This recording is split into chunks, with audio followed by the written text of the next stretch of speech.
You are listening to Relatively Prime, mathing off in the mathematical domain. I am Samuel Hansen.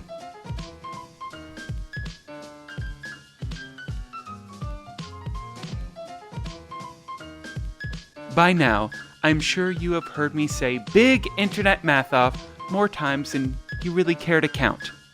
But I really haven't told you that much about the Aperiodical's big competition of really wonderful, amazing mathematics. And since there's only about 18 hours left until the end of the very final match, I figured now is the perfect time to tell you more. So let's start off with the person who came up with the whole idea. I want to welcome to the show Christian Lawson-Perfect, either the instigator or the organizer of the Aperiodical's big internet math off. Even Christian's not entirely sure. Hello, Christian. Hello, Samuel. Thank you for having me. Of course, I'm really excited to talk to you about the big internet math off now that we are at the final stage of it. Can you just start by telling me a little bit about where the idea originally came from? Well, a couple of months ago, I just had this idea that, the root of the problem is I haven't been putting any stuff on the website for ages. And I thought, how can I get my friends to do that? So I thought I could just ask a load of people for some fun maths. They could tell me something that they find interesting that I don't know about. I mean, that's normally my tactic, but this time I thought, let's make it a competition so that they actually do it. And the summer was coming up, all these knockout tournaments like the World Cup and Wimbledon were coming up, so I thought I'd give that a go. And so you did reach out to your friends. Did you actually expect them to say yes? I really wasn't sure. It was very tentative. I emailed a few people saying, I'm thinking of doing this thing. Does that make sense to you? And does it feel like something you want to do? And a surprising number of people said yes immediately. That was something they'd love to do. A few said no. A couple of people I emailed said they weren't mathematicians, which was surprising to me because I'd begun my email with, I consider you to be an interesting mathematician. But some of them denied that. A few people didn't feel like a competition was really their kind of thing, which I respect. I don't deal well with pressure. Some people really relish it. But I got enough people to run the competition, which I think was a surprise because I asked for 16, and that's a lot of friends to have. And so eventually the competition kicked off. And now, as one of the competitors myself, I can let everyone know you weren't super clear about exactly what you were asking for. I believe that was likely by design. But could you talk a little bit about sort of if you were surprised by what people were providing, or if it was sort of what you were expecting? Yeah, so my emails to the competitors were, I'm going to ask you for 4 maths things. I needed 4 because there'd be 4 rounds of the competition, and I wanted to know them in advance so that if 2 people picked the same thing, I would sort of arrange the bracket so that the duplicate could never come up. But I left what a math thing is really vague because, maths is enormous, and the kinds of things you can enjoy in maths are so different. Sometimes there's a theorem that's really surprising, or something that has loads of applications, or sometimes there's a puzzle that people really enjoy. And I think the competitors have demonstrated that. They've gone in very different directions. Some people pick puzzles, some people pick large areas of maths. I mean, Nira Chamberlin has really not done any specific bits of maths. He's gone for large sections, like black heroes of maths. Applied maths, I think, is his final thing, which is about as broad as you can get. So I was expecting that, but I've been pleasantly surprised by the different things people have come up with, just given the prompt of a fun bit of maths you want to tell me about. When you were trying to figure out who to have in the competition, I'm sure that there was some thought about getting a range of people who do mathematical communication in different ways, because as much as this is a math competition, it's really a mathematical communication competition. But did you also think a little bit about the diversity of the actual people that you were trying to get in the competition? Yes. So because this was something I'd just come up with and I had no idea if it would work, I wanted to limit myself to people that I know. Because just randomly emailing someone out of the blue and saying, can you do this thing for me unpaid that's going to take up a fair amount of your time, I think is not great. So I wanted to stick to people that I could ask, really. But yeah, I wanted to get as good a mix of people as possible. I mean, I'm a middle-class white man in England, and I love doing maths puzzles, which I think describes a large portion of my friendship circle. People that do recreational maths, and there are lots of other ways of enjoying maths. And I'm not a professional maths communicator, so I wasn't bothered about it being really good maths comms. It was really for my own amusement. But I was curious, wanted to see what other things that people could come up with. So my absolute hard and fast rule was I asked more women than men to take part. I'd stuck with that. When I was struggling a bit for the last couple of people, there are some really good male acquaintances I have that I haven't asked to take part because I hadn't asked enough women. In the end, I think we had some like 5 women in the first round out of 16. A few people didn't reply to me, and a couple of people ruled themselves out, but I don't know. I could have done better. Other kinds of diversity I don't do very well at. I don't know many people from different ethnic backgrounds and socioeconomic backgrounds and things like that. I would have liked to do better, but because I was restricting myself to people that I know, it sort of reflects the people that I've met. Well, I mean, at the very least, you thought about it ahead of time. Yeah, I don't enjoy it when you see that kind of thing. If it had been a more serious event, which it's sort of been more successful than I expected, so maybe it's more of a thing. I was expecting just a few of my pals to take part, but it's been very popular. I think next time if I do it again or someone else does it again, I'm going to ask competitors to nominate somebody that they would like to take part, and maybe that will get more people that I don't know, but might improve the mix of competitors. So that does bring up my next couple of questions, actually. One was going to be, how has the reception been so far? And the other was, can we expect, just like the World Cup in 2026 is going to be, 48 teams, can we expect a 32 person Big Internet Math Off coming up? Oh God. I'll answer those questions in order. The reception's been incredible. We've had tons more people coming to the site. Loads of people voting. The Matt Parker Edmund Harris match had just about 2,500 votes on it, which was incredible. So loads of people. We used to get those sort of numbers back when we were all 3 of us writing stuff constantly for the site. So it's good to get back to that. It's been really good to see the positive response people have had to it and how they've played along with the game. Very few tantrums or people picking apart the structure of the tournament, which I enjoy. So yeah, very pleased with that. The Aperiodical passed 10,000 followers on Twitter a couple of days ago, which is a result of this competition, I'm sure. So that's good. And then future tournaments, running it with 16 people really was quite a lot of admin. I'd set aside I have a day off work each week, and going through all the emails that I need to send people to make sure that they get their pitches in on time was a fair bit of work. Some people got things in nice and early. Some people left stuff until literally a couple of hours before the match started.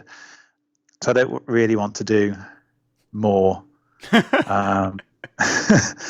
Okay, how about this? As a person who lost in the first round this year, how about just a loser's bracket? Yeah, the format was brutal, mainly to reduce the number of matches, so there's less work for me. Yeah, it was instant knockout. I heard this phrase "single elimination" for the first time, which I think is a thing in America. Yes. I think, as ever, you've come up with a medley of bodge fixes to systems. Someone else told me about the Swiss system for chess tournaments, which I think is much more interesting. I might investigate later. The format was horrible, and I asked everybody to prepare 4 things in advance, and half the people only used one. I worked out that just under half of the proposed topics would end up being used. So maybe if it goes again, I'd come up with some way of giving people more chances to show off, because that's really the point. There's a game show in the UK called Only Connect. Have you heard of it? No, I don't know that one. Okay, it's like the nerds game show. It's 2 teams against each other, and they have to answer really esoteric trivia, abstract thinking questions. And the format of the show, like of over the series, is so convoluted that it's sort of a running joke. And I think, having run a tournament now, the whole point of it is to give these nerds more chances to show off how nerdy they are. Because going down to Wales and for this series and only filming one show and then that's it, I think would be a bit of a disappointment. So people can never really get knocked out. They have like 3 or 4 chances before they really go. So I'll think about that more closely next time, now that I know the general idea works.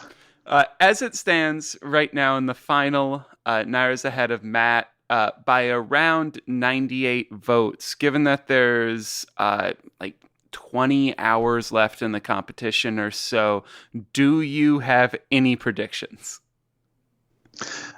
No.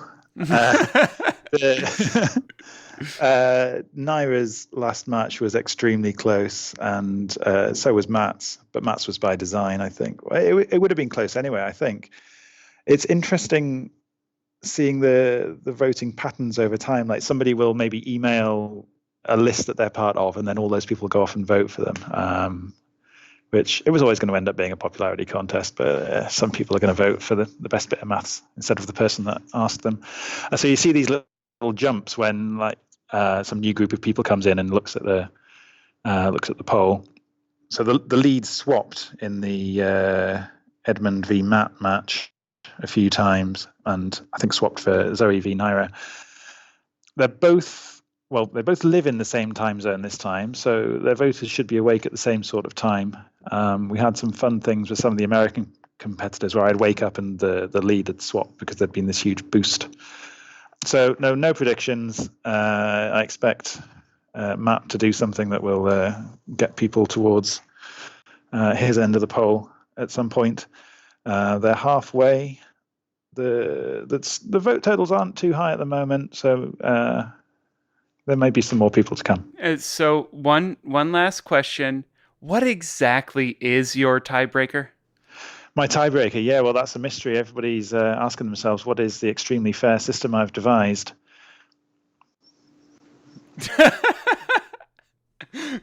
Okay, so that's all the answer I'm going to get out of you. Well, Christian, thank you so much for coming on and telling me a bit more about the Aperiodical's big internet math off. Thank you very much.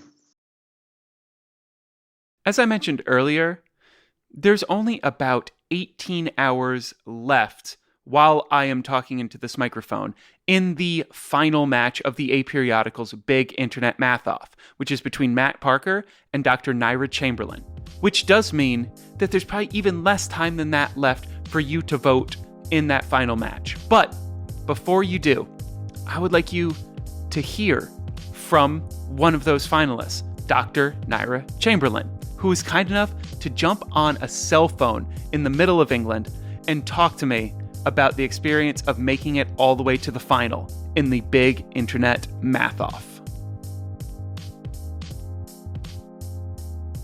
So joining me today is Dr. Nira Chamberlin, a professional mathematics modeler and vice president of the IMA.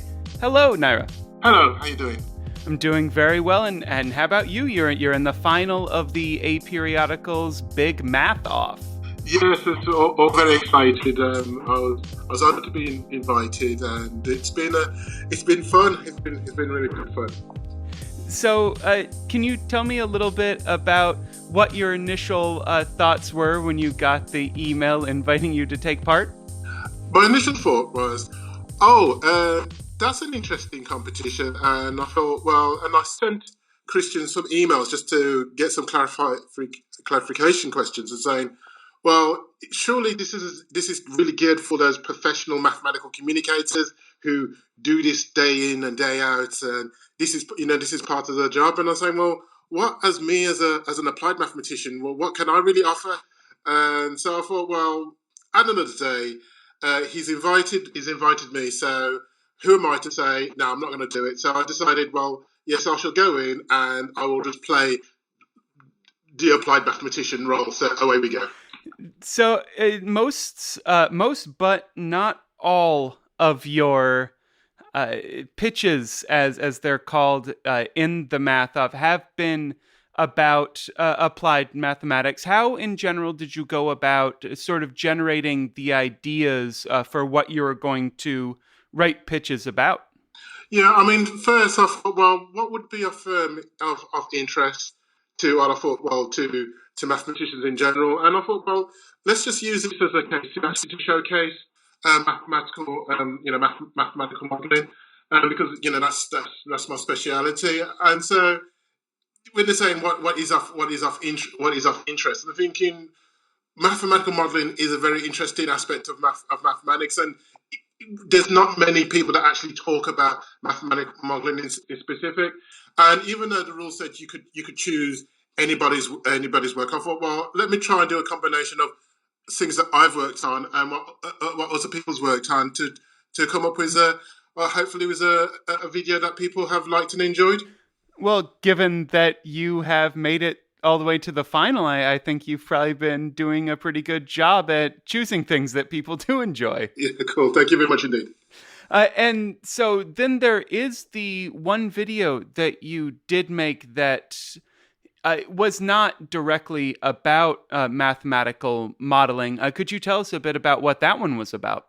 Yeah, I mean, I did a video called the Black Heroes of Mathematics, and what I decided to do, I said, well, so I thought, well, if I get through round one, let's, instead of just doing mathematical modeling, let's try and mix it up, because one of my hobbies fields that I'm actually in is into the history of mathematics, and I think again with the history of mathematics, I believe that history of mathematics is a very important aspect of mathematics. One of the things I like doing is I like studying about mathematicians, about their challenges, their motivation, what drives them, the challenge, and what obstacles that they have to overcome.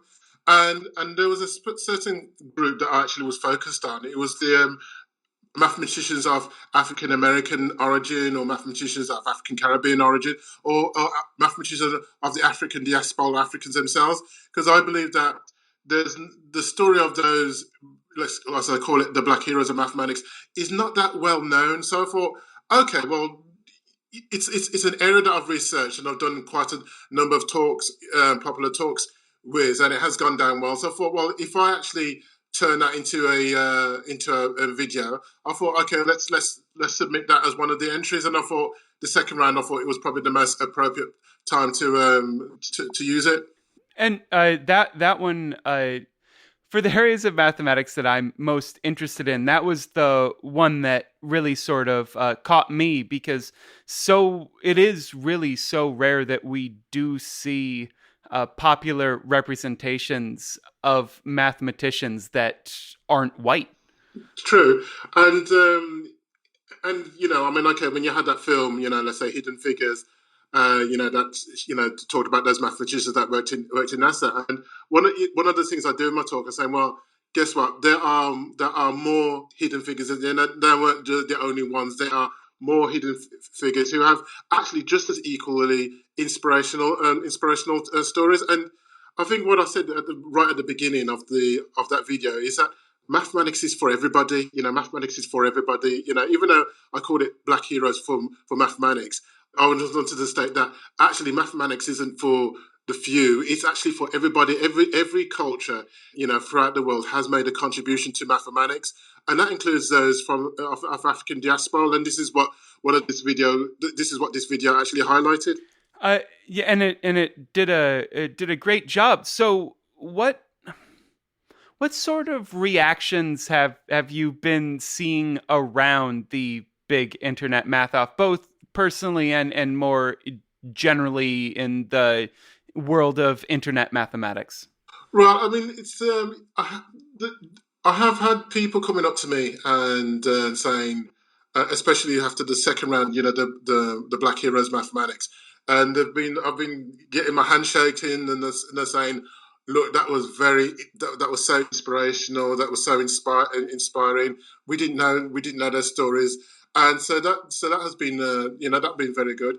Yeah, I mean, some of the things that's been on social media has been about, well, actually, we believe that this competition is really for those into the more pure and recreational mathematics. So, henceforth, what they wanted to see from my videos was probably more mathematics and me posing problems for something for them to go away and actually do mathematical problems. And though I've acknowledged that I haven't addressed that and hold my hand up, I say, well, at the end of the day, I'm going to do this my style as an applied mathematician, because I do quite a number of talks through a charity where I go into schools and I tell them about mathematical modelling and applied mathematics.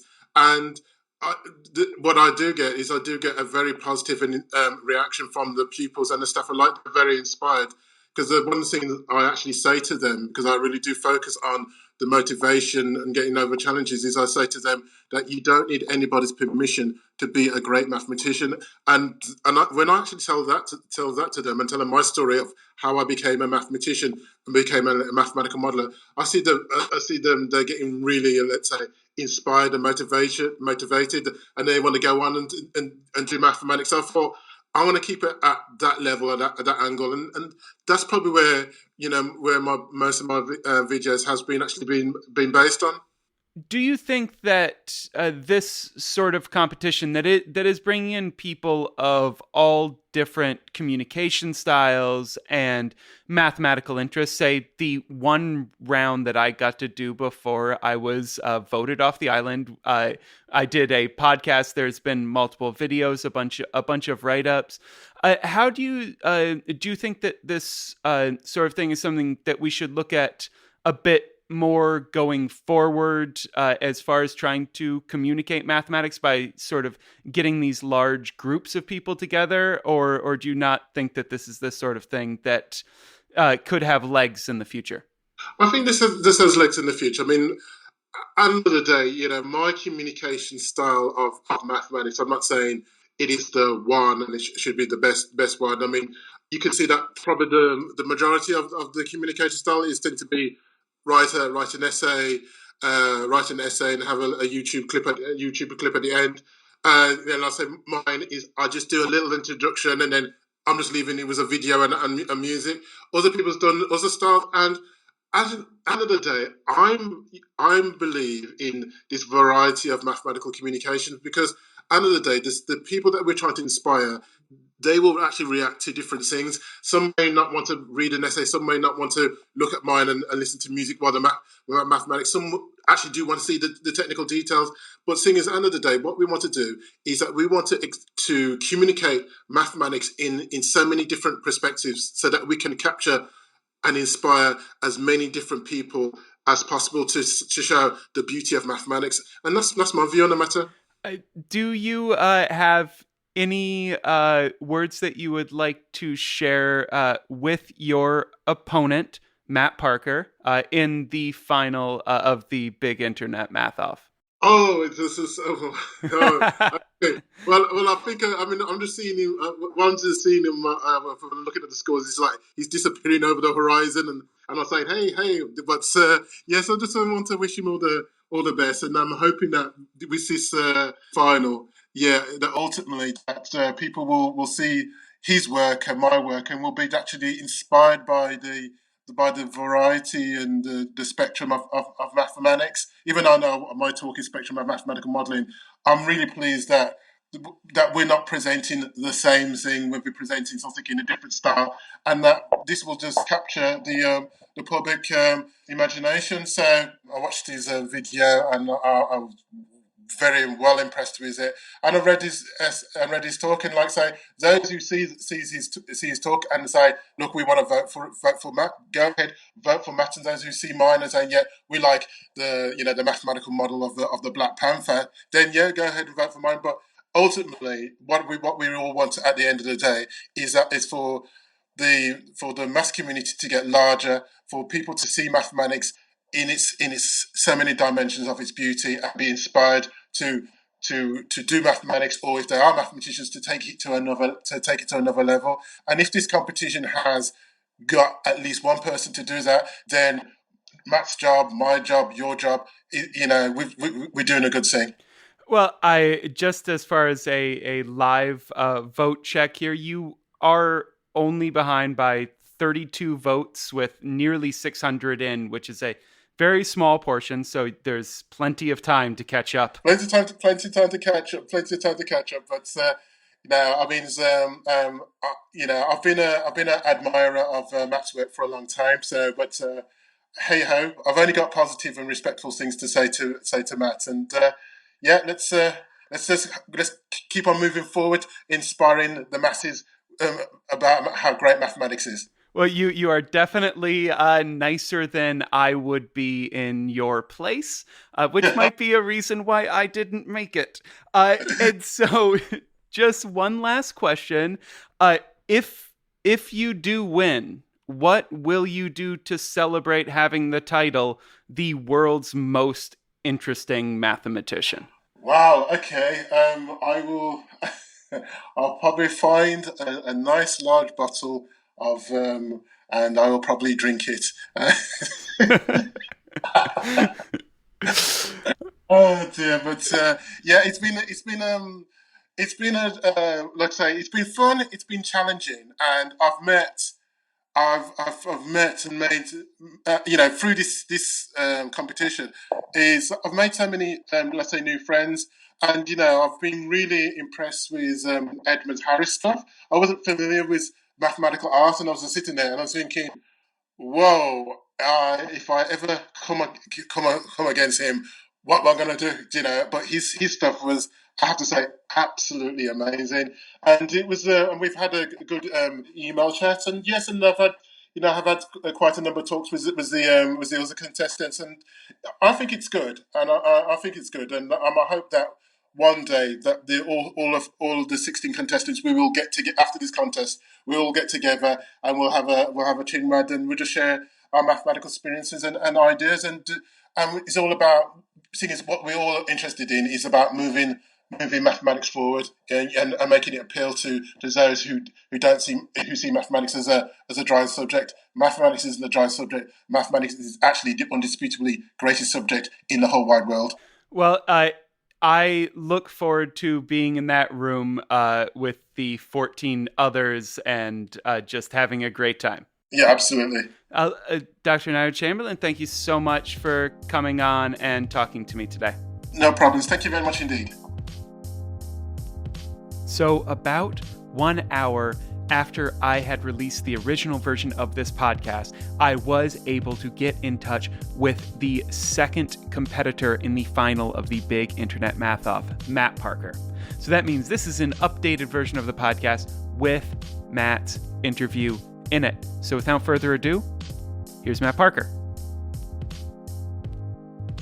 Joining me now is Matt Parker, whom you may know as Stand Up Maths on pretty much everything on the internet. The other finalist in the big Internet Math Off from the Aperiodical. Matt, thank you for giving me your time. My pleasure, and thank you for appreciating my consistent branding. So the first thing I want to ask is, what did you think when you saw that email from Christian in your inbox? My first thought was this is going to be a lot of work, but I thought, you know what, it should be really good fun. And actually, it's a nice, interesting format. As long as no one takes it too seriously, it's an interesting way to get lots of bits of maths out there because people like a competition, they like voting. And I mean, a lot of the people who'd be drawn to it won't just vote blindly. They'll want to read both the pitches and see which one gets their vote. And so I'm like, you know what, actually, Christian's come up with a very good idea to get a lot of people talking about a lot of maths and to a good audience, and possibly people who wouldn't have read aperiodical articles before. And so I thought, you know what, I'll probably get knocked out pretty early on. I can put together one or two things to put on the site, and it'll be fun to be involved. Well, your plan did not work out because, as I mentioned before, you are in the final, so you had to keep doing some work. But speaking of not taking it too seriously, that has clearly been sort of your style so far. So from what I've seen, you've used someone else's work against them, and you've tried to break the voting system. So how did you decide to, or how did you come up with your pitches? Yeah, so I had the unexpected strategic advantage of not planning things in advance. Because Christian was like, hey, send in 4 things, and then I'll just release them depending on who gets into different rounds. And I was like, no, you're getting like 1 thing the day before when it's required. Because I'm frantically finishing a book and doing some other stuff at the moment. So I was like, right, you get 1 thing. But it meant that by the time I had to hand in my, next round of mathematics, I already knew who I was up against. Like, he'd released the knockout chart. And so I was like, oh, this is great. So I already knew I was up against Matthew Scroggs. And I made a video with him about his menace thing. And I was like, fantastic. We can have a Scroggs versus Scroggs smackdown. See which Scroggs is the best. I mean, bizarrely, without thinking about it, Scroggs did something about geospherical projections. And actually, I've been doing loads of that recently in my Spoken Nerd show. And so people were confused as they thought that they'd switch the labels around. Because I've been talking about those projections recently. He'd been talking about machine learning matchboxes. But no, I thought it was a good way to turn that against him. So, no matter what, Scroggs was the winner of that round. The next round against Joe Morgan, Christian let slip that she was doing Climb Bottle, which I love. I think he was worried that I'd do it because I'm a big fan of the Climb Bottle. And so I did the projective plane, which objectively is not as cool as the Climb Bottle. I was like, brilliant. I'll do a shape which is similar, but not as good. And then I'll definitely get knocked out. That didn't work either. So it turns out there are more fans of the projective plane than I expected. Oh, the real projective plane, specifically. And then against Edmund, you really, really tried to get knocked out. Yeah, I thought I'd use the whole voting thing to my advantage. Because I wrote a bunch of stuff about alternate voting and, Arrow's paradox and things that can go wrong with voting systems mathematically. And at the time, I felt like I never really got across my kind of big point was, but these things never happen. Like, we can argue the mathematically obscure counterexample to why a voting system won't always be perfect. But in reality, it doesn't matter, right? There's never going to happen, right? The voting system pragmatically is fine. And then I was like, you know what? It'd be nice to actually make that point better and then see if we can break it. And I was, a bit of me, like, I'm wildly optimistic. I was like, surely if I asked the internet to orchestrate a perfect tie between myself and Edmund, they'll do it. But I kind of knew they probably wouldn't succeed, just to prove that, these pathological cases don't happen. I mean, if it happened, I would have been so happy if the internet had done it. They ended up hiding the tally, so people didn't know the current number of votes at the very end. So I got played by the Aperiodical there. But I thought it might happen, and Edmund was a good sport because he did his curvahedra thing, which is great. He put a bunch of effort. The thing is, he put a lot of effort into his pitch about some fantastic maths, some geometry, and things you can build. And then I'm just there messing around with, hey guys, let's break the voting. So I appreciate I wasn't taking it as seriously as other people were. And so, what did you decide to do for the final? So you know what? I've given up, right? Because at this point, this is the last round, right? So there's no more or less work I've got to do. And so I thought I would put in the smallest, simplest, interesting bit of maths I could come across, right? So not go big, not get showy, just find something small and nice and put it out there and see what happens. And so about 2 years ago, I came across, I was looking into naive fraction summation, where you just add the numerators and denominators of fractions. And so you don't get their sum, despite what generations of students have attempted, but you get something different. And it's interesting what you get. You always get a number between the original two fractions. And I sat down and worked out a little proof, and I quite enjoyed it. I thought, you know what? It's interesting, simple, straightforward, accessible bit of maths you can play with. I'm going to put that in. Because when I looked back at my favorite things other people had done, it was stuff I could try and play with. And so I thought, you know what? I should do something people can get involved. And so that's my final pitch was, hey, can you prove the naive sum of two fractions is always a new number between the original two? What sort of reaction have you had from people with respect to your participation so far? Generally good, I think. Again, my problem was I have a lot of people who watch my YouTube videos and follow me on Twitter and are nice, loyal, but critical thinking fans. And so if I just tweeted, hey guys, I'm doing this competition, go vote for me, I'm just, cheating by fan base, right? And so I thought the whole point of the competition was to try and get some new mathematics communicators out there and get some new bits of maths out there. And so me swamping it by putting a video on my channel going, hey everybody, let's go ruin this vote, wouldn't be good. So I thought, you know what, I'm going to have to take an irreverent approach to this and try and do things where I'm encouraging people to vote for not me. But also I think it was great that, it was drawing attention to people who might not have come across and the interesting maths they were doing. So, I'm hoping for the most part, me trying to break the system has not broken the system as such. Well, I can tell you as someone else who has, not as large of an outlet, but a large enough outlet, I begged people to vote for me, just blatantly begged, and it didn't work. I got knocked out in the first round. That's the other approach. Then I was like, you know what, and if I do go, a little bit is like, if I do commit and I do take it seriously and I do like, hey, everybody vote for me, and then I get knocked out, it can be super embarrassing. So I will insulate myself from that outcome. Yeah, I just dealt with it by having actually made everything ahead of time due to some scheduling stuff and then continue to bitterly release them on my podcast feed. Fine, having my own fandom competition. I declared myself the winner of the losers bracket yesterday. Nicely done. Yep. But that's the other thing, a knockout tournament, it's not that insightful for a complete ranking, right? So there should have been, if people had stayed in for all 4 rounds, but there were various winner-loser brackets as we went along, we could have had quite the comprehensive rank. But again, that's not the point. Not the point of what we're doing. Actually, I haven't read it. I think Peter put an article up on the Aperiodical about knockout tournaments. I saw the headline. I haven't read it yet because there are some interesting ways you can mess around with the knockout tournament to make it better, like having 2 losses and you're out policy and some things like this.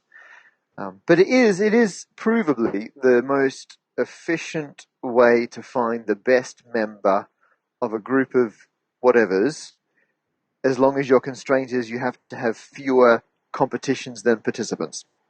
So within that constraint, it's a good solution, but if you're ready to have more games, there are better solutions are available. So just one final question. As I already have given your opponent this chance, do you have any words for your opponent on this, the final day of voting of the big internet math off? Oh my goodness. As you know, I'm up against mathematical modeling. I'm hoping they haven't modeled the outcome, because they've got some serious differential equations going on. Some very nice, looking at, in this case, they've done modeling the whole way through, looking at penetrating armor. How would you model that kind of penetrating a composite material? And so I fear they've used their modeling skills against me and have already predicted the outcome and are just waiting for my downfall. But we'll see. Even though I started this, being a bit, flippant, now I'm at the end, I'm like, actually, you know what? I'm curious to see where the voting goes. I suspect it's going to be very close. I mean, if this time I get the tie, I don't know if I'm going to be happy or upset. It's going to be the classic internet to do it when I don't want them to.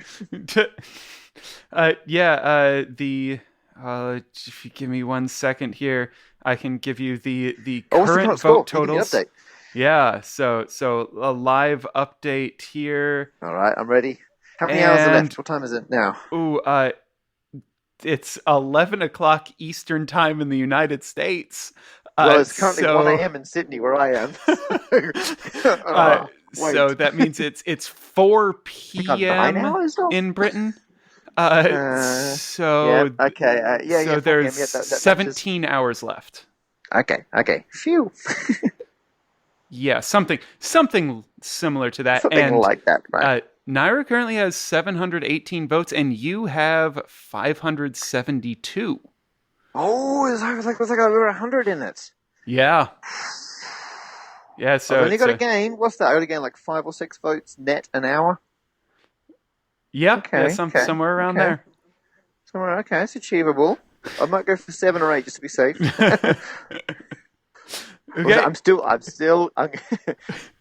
I'm going to resist putting a video on my channel to get on the pilot. I'm going to remain a purist. See what happens. Well, Matt, thank you so much for giving me your time. My pleasure. And now that you have heard both of the final competitors in the Aperiodical's Big Math Off, it's up to you. You have to go decide who gets to be called the world's most interesting mathematician. In order to do that, head on over to aperiodical.com. That's periodical.com with the letter A in front of it. And vote. Vote for either Matt or Nira. Or vote for me in the comments, because why not just really wreck the entire voting as Matt tried to do in the previous round? But really, just please go vote for whichever math makes you the most excited, because in the end, that's really what this competition is all about. And that is all the time we have for this episode of Relatively Prime. I want to thank Christian Lawson-Perfect, as well as Dr. Nira Chamberlin and Matt for being my guests on this episode, and the Aperiodical for putting on the big internet Math Off. It really has been an absolute blast. The music in this episode was from Lowercase N, and as always, Relatively Prime is supported by its patrons on Patreon. You can help support the show and help me make my rent by heading over to patreon.com/relprime or relprime.com/support. Relatively Prime is licensed under Creative Commons Attribution Share Alike license, so please feel free to go back through all the episodes and make a wonderful sound collage of me saying, thank you for listening, and have a matherific week, y'all.